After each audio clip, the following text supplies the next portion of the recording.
नमस्कार साथियों, मैं योगेश जोशी और हम आरबीएसई बोर्ड की नई तथा पुरानी बुक्स में राजस्थान जीके का जो मैटर दिया गया है उसको कवर कर रहे थे। तो हमने जो टॉपिक चालू किया था पिछली क्लास में वो क्या है, राजस्थान में 1857 की क्रांति। उसको हम राजस्थान बोर्ड की 4-5 बुक जो नई और पुरानी है उनमें से कवर कर रहे हैं। तो इस क्लास में हम जिस बुक से कवर करेंगे वह है राजस्थान अध्ययन की आपकी जो बुक चलती थी कक्षा 11 की। उसमें राजस्थान में 1857 की क्रांति से संबंधित जो भी मैटर दिया गया है उसको इस क्लास में हम डिस्कस करेंगे।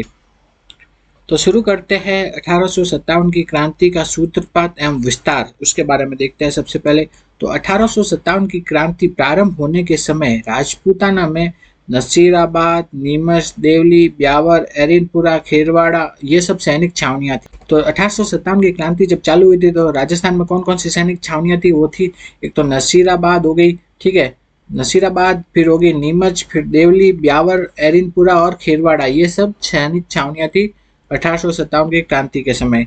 इन छावनियों में 5000 सैनिक थे, किंतु सभी सैनिक भारतीय थे। तो इन छावनियों में सभी सैनिक क्या थे, भारतीय। मेरठ में हुए विद्रोह, मेरठ में विद्रोह कब हुआ था, 10 मई 1857। इसकी सूचना राजस्थान के एजीजी, एजीजी का मतलब होता है एजेंट टू गवर्नर जनरल। तो 1857 की क्रांति के समय राजस्थान का जो एजेंट टू गवर्नर जनरल कौन था, वो था जॉर्ज पैट्रिक लॉरेंस। तो मेरठ में क्रांति हुई थी 10 मई 1857। तो उसकी सूचना एजीजी के पास पहुंची, 19 मई 1857 को पहुंची। सूचना मिलते ही उसने सभी शासकों को निर्देश दिए कि वे अपने अपने राज्य में शांति बनाए रखें तथा राज्यों में विद्रोहियों को घुसने न दे। तो एजीजी ने सभी राज्यों को ये संदेश दे दिया कि वो राज्य में विद्रोहियों को घुसने न दे। यह भी हिदायत दी कि सभी विद्रोहियों ने प्रवेश कर लिया हो तो उन्हें तत्काल बंदी बना लिया जाए। एजीजी के सामने उस समय अजमेर की सुरक्षा की समस्या सबसे महत्वपूर्ण थी, क्योंकि अजमेर शहर में भारी मात्रा में गोला बारूद, क्योंकि अजमेर में उस समय भारी मात्रा में गोला बारूद एवं सरकारी खजाना था। तो एजीजी का काम मेनली उस टाइम क्या था कि वो अजमेर को बचाना था, क्योंकि अजमेर में बहुत मात्रा में क्या था, गोला बारूद और सरकारी खजाना था। तो यदि यह सब विद्रोहियों के हाथ पड़ जाता तो उनकी स्थिति अत्यंत सुदृढ़ हो जाती। अजमेर स्थित भारतीय सैनिकों की 2 कंपनियां हाल ही में मेरठ से आई थी और एजीजी ने सोचा कि संभव है कि यह इन्फेंट्री, मतलब यह इन्फेंट्री कौन सी, 15वीं बंगाल इन्फेंट्री मेरठ से विद्रोह की भावना लेकर आई हो। अतः इस इन्फेंट्री को नसीराबाद भेज दिया गया तथा ब्यावर से 2 मेयर रेजिमेंट बुला ली गई, ठीक है।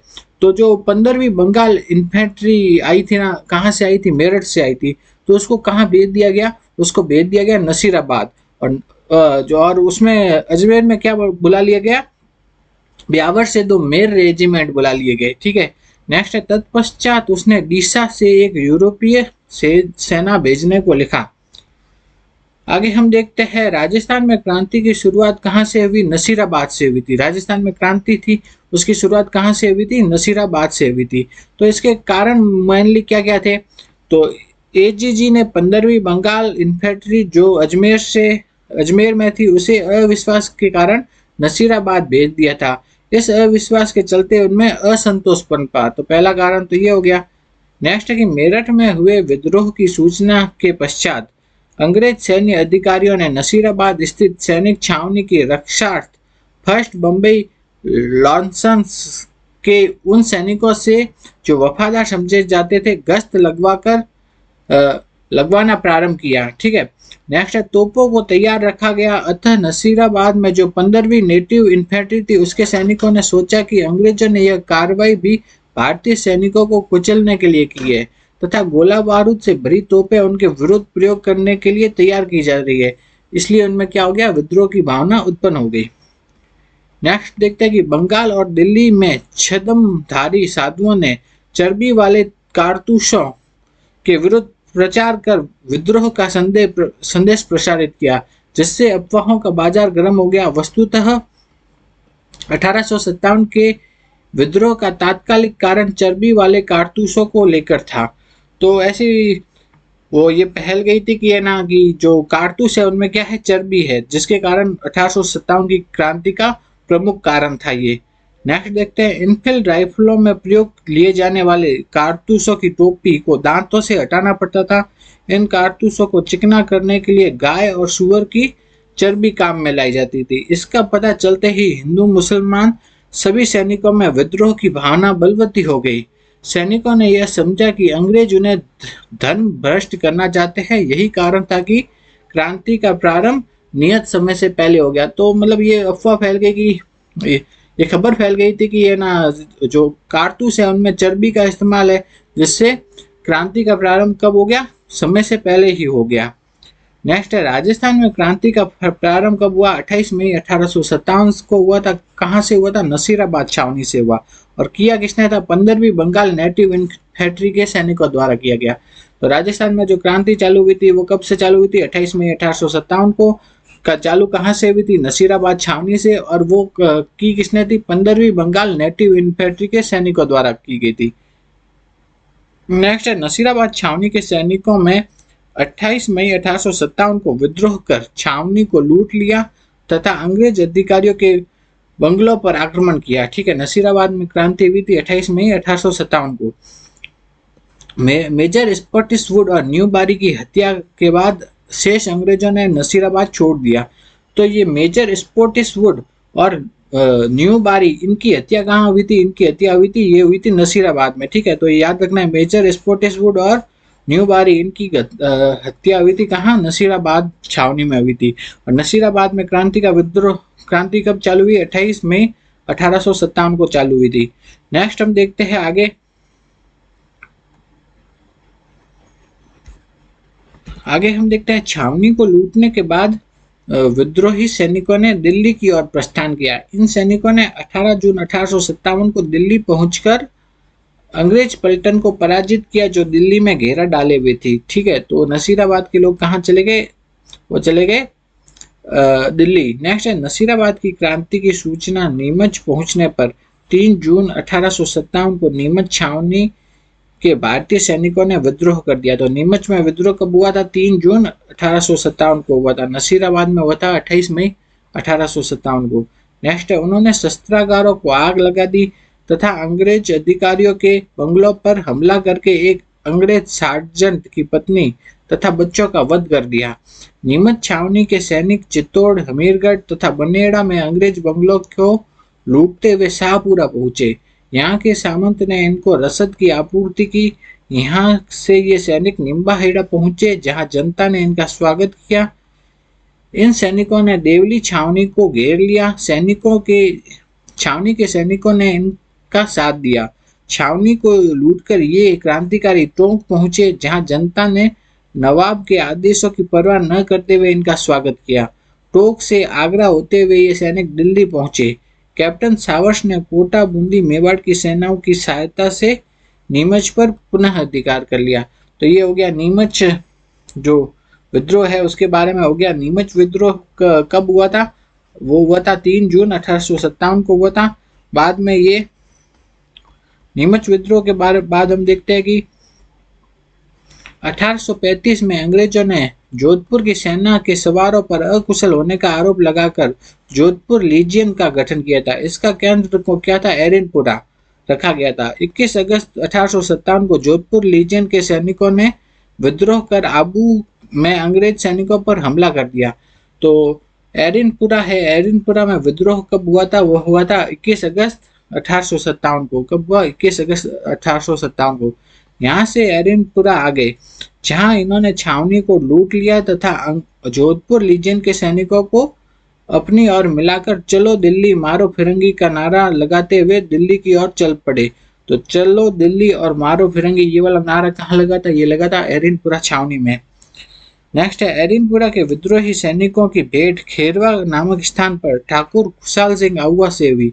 खुशाल सिंह जो कि अंग्रेजों और जोधपुर की महाराजा से नाराज थे, इन सैनिकों का नेतृत्व करना स्वीकार कर लिया। ठाकुर खुशाल सिंह के आह्वान पर आसोब, गुलर, खेजड़ अली के सामंत अपनी सेना के साथ आहुआ आ गए। वहां मेवाड़ के सलुम्बर, रूपनगर, लसानी के सामंतों ने अपनी सेना भेजकर सहायता प्रदान की। ठाकुर कुशाल सिंह की सेना ने जोधपुर की राजकीय सेना को 8 सितंबर 1857 को बिथोड़ा नामक स्थान पर पराजित किया। तो जोधपुर की सेना और ठाकुर कुशाल सिंह की सेना के बीच युद्ध कहाँ हुआ था, वो हुआ था बिथोड़ा में, और ये हुआ था 8 सितंबर 1857 को, जिसमें कि ठाकुर कुशाल सिंह जीते, ठीक है, और जोधपुर की सेना क्या हुई, पराजित हुई। नेक्स्ट है कि जोधपुर की सेना की पराजय की खबर पाकर AGG agent to governor general George Patrick Lawrence स्वयं एक सेना लेकर अगवा आ गए। तो ये खबर पाई ना कि जोधपुर की सेना की हार हो गई है, तो एजीजी खुद सेना लेकर के अगवा आ गए। लेकिन 18 सितंबर 1857 को वह भी परास्त हो गया, ठीक है, एजीजी भी परास्त हो गया। तो इस संघर्ष के दौरान जोधपुर का पॉलिटिकल एजेंट क्या है, मैक मेसन है, वो किसके क्रांतिकारियों के हाथों मारा गया। तो इसमें कौन मारा गया क्रांतिकारियों से, वो है जोधपुर का जो पॉलिटिकल एजेंट था मैक मेसन। उसका सिर अगवा के किले के द्वार पर लटका दिया गया। अक्टूबर 1857 में जोधपुर लीजियन के क्रांतिकारी सैनिक दिल्ली की ओर कूच कर गए। ब्रिगेडियर होम्स के अधीन एक सेना ने 29 जनवरी 1858 को अगवा पर आक्रमण कर दिया। विजय की उम्मीद न रहने पर कुशाल सिंह ने सलूम्बर में शरण ली, ठीक है। तो 29 जनवरी 1858 को किसने आक्रमण किया, वह है ब्रिगेडियर होम्स की सेना ने आक्रमण किया। उसमें क्या है, फिर उस टाइम ठाकुर कुशाल सिंह को क्या छोड़ना पड़ा, अगवा छोड़ना पड़ा, और उन्होंने सलूम्बर में शरण ली थी। उसके बाद पृथ्वी सिंह ने विद्रोहियों का नेतृत्व किया। अंत में अगवा के किलेदार को रिश्वत देकर अंग्रेजों ने अपनी ओर मिला लिया और किले पर अधिकार कर लिया।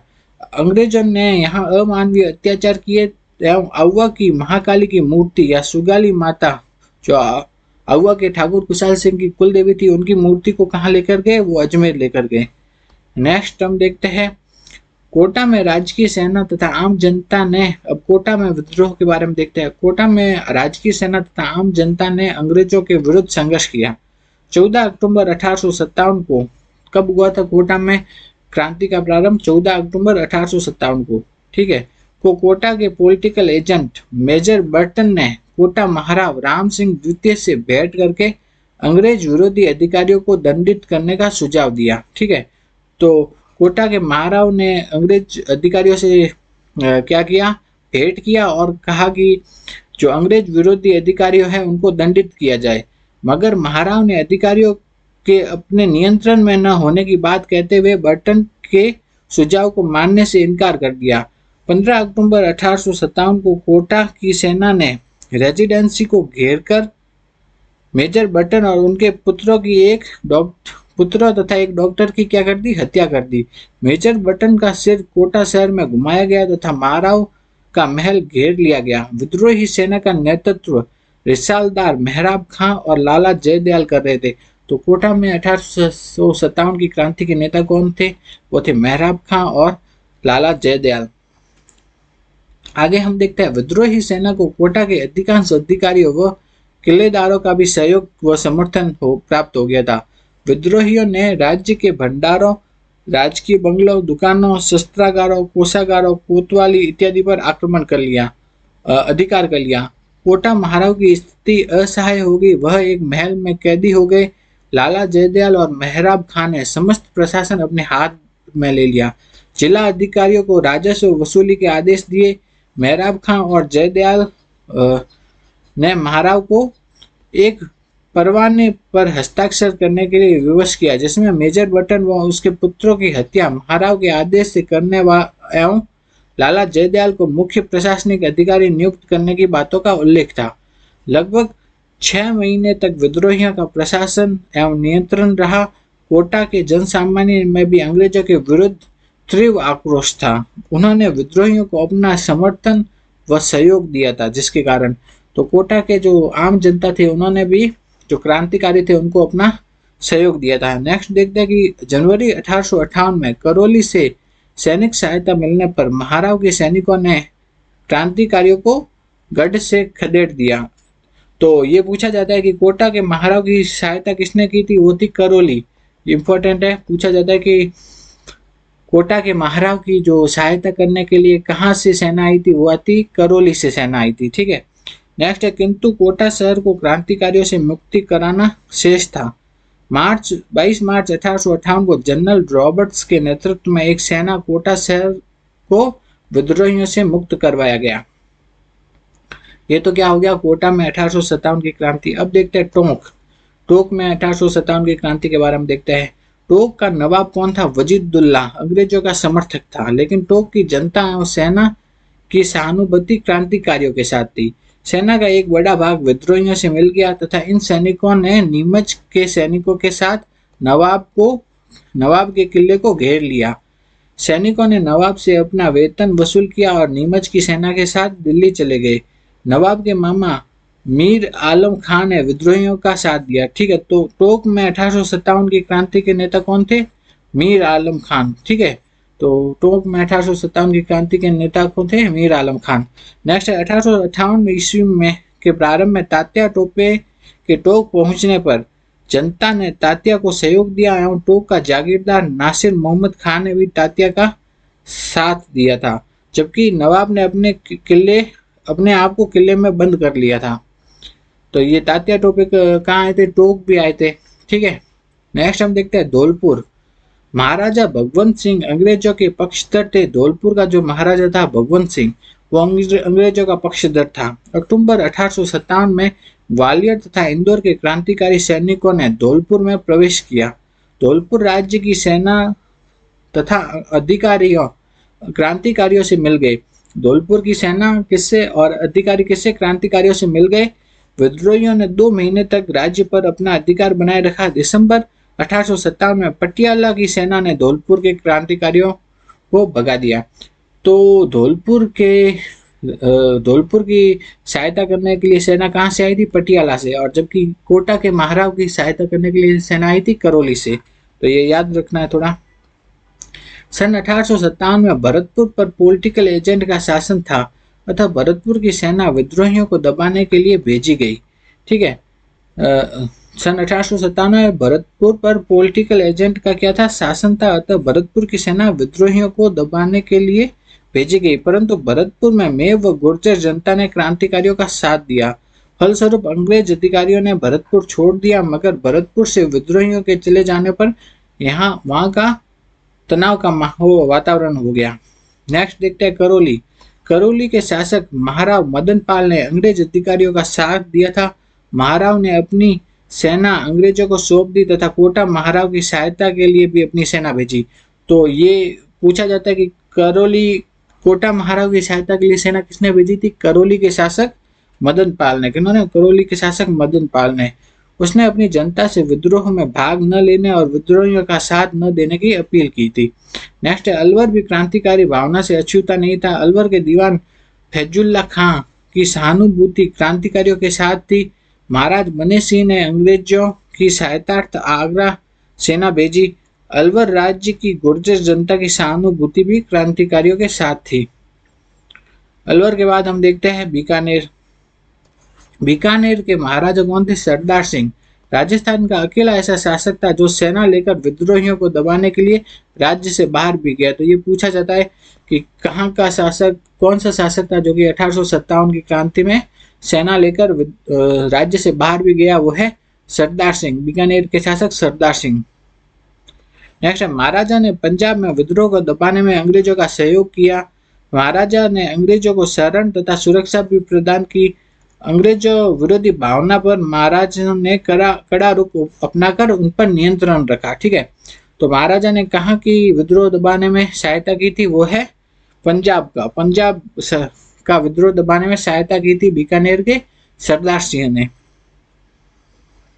नेक्स्ट है मेवाड़ के महाराणा स्वरूप सिंह ने अपनी सेना विद्रोहियों को दबाने के लिए अंग्रेजों की सहायतार्थ भेजी। ठीक है, वो महाराणा कौन थे? स्वरूप सिंह थे। उन्होंने भी अंग्रेजों की सहायता की।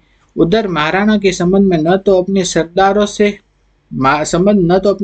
से अच्छे थे, न कंपनी सरकार से। महाराणा अपने सामंतों को प्रभावहीन करना चाहता था। इस समय महाराणा और कंपनी सरकार दोनों एक दूसरे की आवश्यकता थी। ठीक है, मेरठ विद्रोह की सूचना आने पर मेवाड़ में भी विद्रोही गतिविधियों पर अंकुश लगाने के लिए आवश्यक कदम उठाए गए। नीमच के क्रांतिकारी नीमच छावनी में आग लगाने के बाद मार्ग के मार्ग के सैनिकों का खजाना लूटते हुए शाहपुरा पहुंचे। शाहपुरा मेवाड़ का ही ठिकाना था। शाहपुरा के शासक ने क्रांतिकारियों का सहयोग किया। मेवाड़ की सेना क्रांतिकारियों का पीछा करते हुए शाहपुरा पहुंची तथा स्वयं कप्तान भी शाहपुरा आ गया, परंतु शाहपुरा के शासक ने किले के दरवाजे नहीं खोले। महाराणा ने अनेक अंग्रेजों को शरण तथा सुरक्षा भी प्रदान की। यद्यपि राज्य की जनता में अंग्रेजों के विरुद्ध रोष विद्यमान था, तो जनता ने विद्रोह के दौरान रेजिडेंट को गालियां निकालकर अपने गुस्से का इजहार किया। तो ये कहा गया कि महाराणा ने अनेक अंग्रेजों को शरण तथा सुरक्षा दी। यद्यपि राज्य की जनता में अंग्रेजों के विरुद्ध रोष विद्यमान था, तो जनता ने विद्रोह के दौरान रेजिडेंट है उसको गालियां निकालकर अपने गुस्से का इजहार भी किया। नेक्स्ट देखते हैं, मेवाड़ के सलुम्बर व कोठारिया के सामंतों ने क्रांतिकारियों का सहयोग किया था। तो मेवाड़ के दो ठिकाने देख लो, सलुम्बर, दूसरा कोठारिया, उन्होंने किसका, क्रांतिकारियों का सहयोग दिया था। इन सामंतों ने ठाकुर कुशाल सिंह व तात्या टोपे को सहायता दी थी। तो ये पूछा जाता है कि तात्या टोपे और कुशाल सिंह अव्वा को ना सहायता किन्होंने दी थी, वो है मेवाड़ के जो सलुम्बर और कोठारिया से ठिकाने के जो सामंत थे ना, उन्होंने दी थी। नेक्स्ट है, बांसवाड़ा का शासक महारावल लक्ष्मण सिंह भी विद्रोह के दौरान अंग्रेजों का सहयोगी बना रहा। 11 दिसंबर 1857 को तात्या टोपे ने बांसवाड़ा पर अधिकार कर लिया। महारावल राजधानी छोड़कर भाग गया। राज्य के सरदारों ने भी विद्रोहियों का साथ दिया था। तो तात्या टोपे ने कहां पे अधिकार किया था, बांसवाड़ा पर। कब, बांसवाड़ा पर।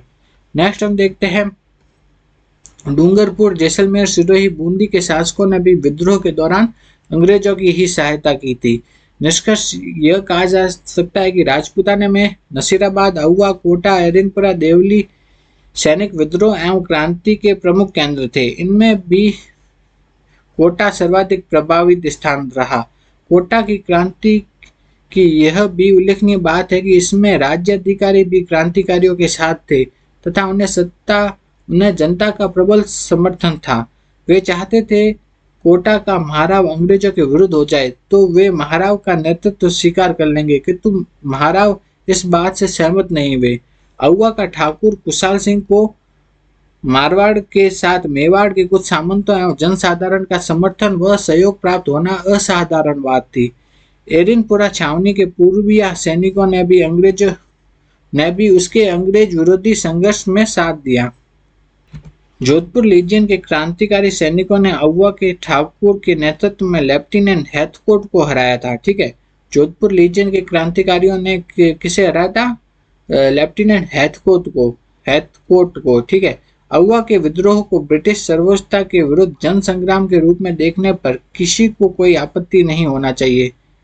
जयपुर भरतपुर टोक में जनसाधारण ने अपने शासकों की नीति के विरुद्ध विद्रोहियों का साथ दिया। धौलपुर में क्रांतिकारियों ने राज्य प्रशासन अपने हाथ में ले लिया था।